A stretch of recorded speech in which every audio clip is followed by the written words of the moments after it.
Avec Pierre Fitzgibbon, qui est le ministre de l'Économie et de l'Innovation. Merci d'être avec nous ce soir, spontanément. Ça vous inspire confiance, cette autre restructuration? Écoutez, je pense que M.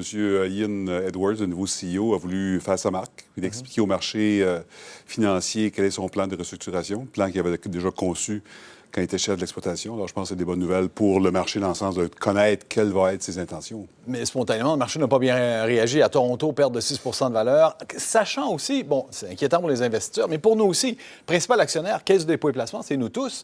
20 quand l'action de SNC-Lavalin tombe, c'est notre argent qu'on n'a plus. C'est de l'argent qu'on n'a plus. Absolument. Et c'est pour ça que je pense que la Caisse est sortie publique. Je pense que le plan de restructuration de M. Edwards semble sain, vu de l'extérieur. Maintenant, il faut l'exécuter, puis le faire rapidement. Et je pense que c'est le message que la Caisse de dépôt a envoyé. Mais comme gouvernement, j'ai parlé à M. Sebia à plusieurs reprises. M. Edwards, nous voulons protéger SNC-Lavalin, mais l'avoir d'une position saine avec des fondations solides. Alors, je pense qu'il y a beaucoup de restructurations qui doivent être faites au niveau opérationnel et M. Edwards a maintenant la tâche de l'exécuter. C'est ce que vous voyez dans ce qu'on nous a présenté aujourd'hui, une sorte de nettoyage, comme se débarrasser du bois mort, ou en tout cas... Ouais, de recentrer sur les valeurs fondamentales de l'entreprise, recentrer sur les secteurs à moins de risques. Il y a beaucoup de risques qui ont été pris chez SNC-Lavalin.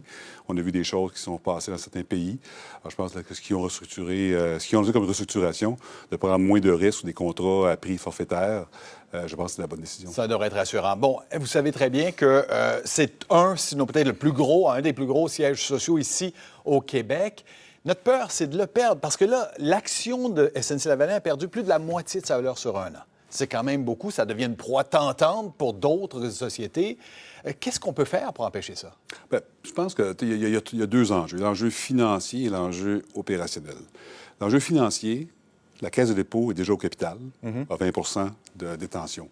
J'ai dit publiquement que Investissement Québec pourrait jouer un rôle, si rôle était requis, pour s'assurer que l'entreprise reste ici au Québec.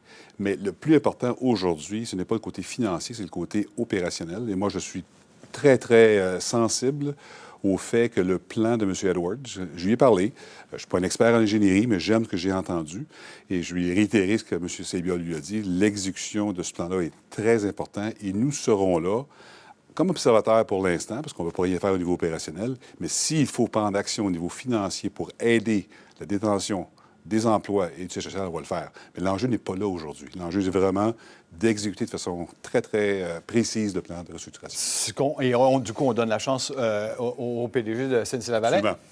Mais vous serez là si, ultimement, il y a un geste à faire pour garder SNC. On va être dans la première ligne en arrière de la compagnie. Pierre Fitzgibbon, merci beaucoup d'avoir été avec nous ce soir. Merci, M. Andrés.